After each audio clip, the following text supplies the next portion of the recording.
Notes. Audience. 1, 2, 3, 4. Awesome. Imagine you're out camping. You decide to take a walk to soak in some of the beautiful nature and scenery. And before you know it, you're lost and the sun's going down. Fortunately for you, you have your trusty paracord bracelet. Oh, you don't? Well, let me teach you how to make one. Now I know what you're thinking. This could never happen to me. I'm too careful. And I'm pretty sure that most of the people it has happened to probably thought the same thing. But why take my word for it? I'm not a survival expert. No, but I have made several paracord bracelets myself, and every chance I get I learn more and more survival techniques. While I could teach you any one of those techniques, today I'm going to focus on teaching you how to make and utilize a paracord bracelet. See, there's 3 easy steps in the process. 1 is gathering the materials, 2 would be making the bracelet, and 3 is using it.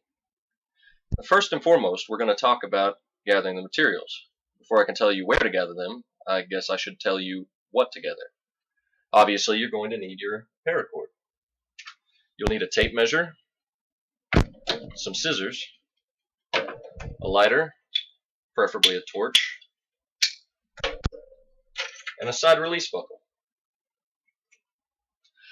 Now, the tape measure, the side release buckle, and the scissors can be found at basically any hardware store, whereas the lighter can obviously be found at any convenience store. As for the paracord, you can get them in any arts and crafts store, such as a Hobby Lobby or a Military Surplus, if they have any in stock. This day and age, though, we have something that's called the internet.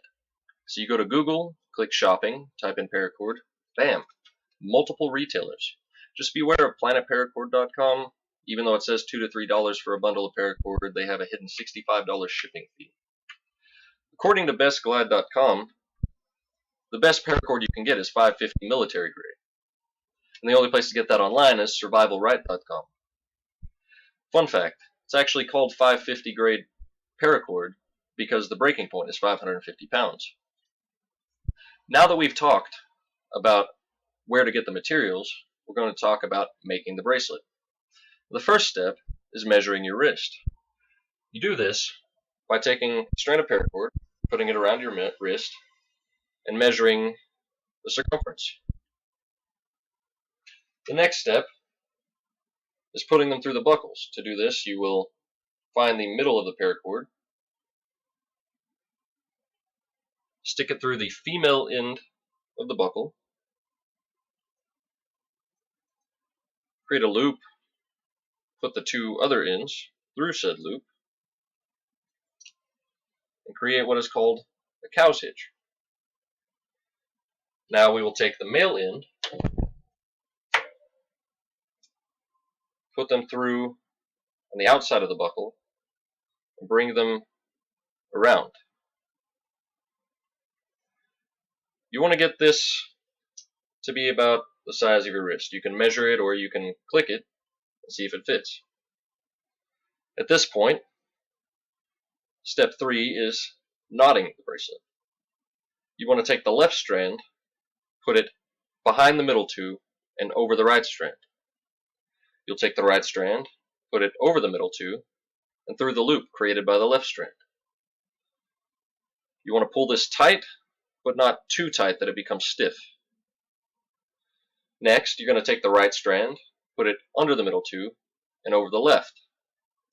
Take the left strand, put it over the middle 2 and through the loop on the right.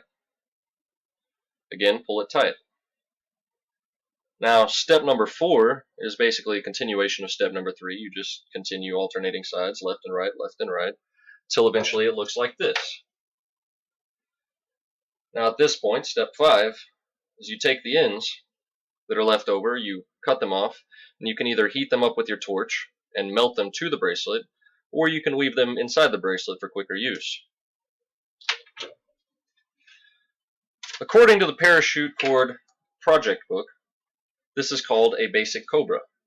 It's called this because the knot you are making is called a cobra weave.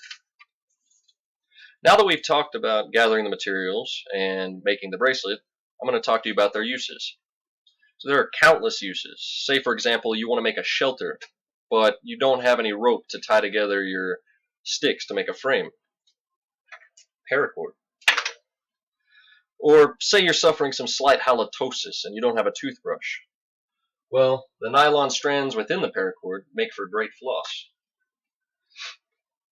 Or maybe it's getting cold outside and you need to make a fire. And you can take some paracord, a few sticks, and make yourself a fire bow. Now, using this is a lot easier said than done, and that's a story for a completely different time. Depending on how many uses your bracelet has, depends on what style of bracelet it is. According to the guys over at Board Paracord, there are over 100 different styles of bracelets, some with upwards of 80 plus feet of paracord in them. That's a lot of paracord for one simple bracelet. In conclusion, during a survival situation, a paracord bracelet can mean the difference between life and death.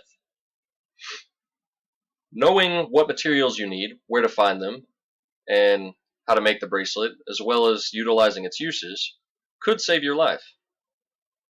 It's simple and quick to make.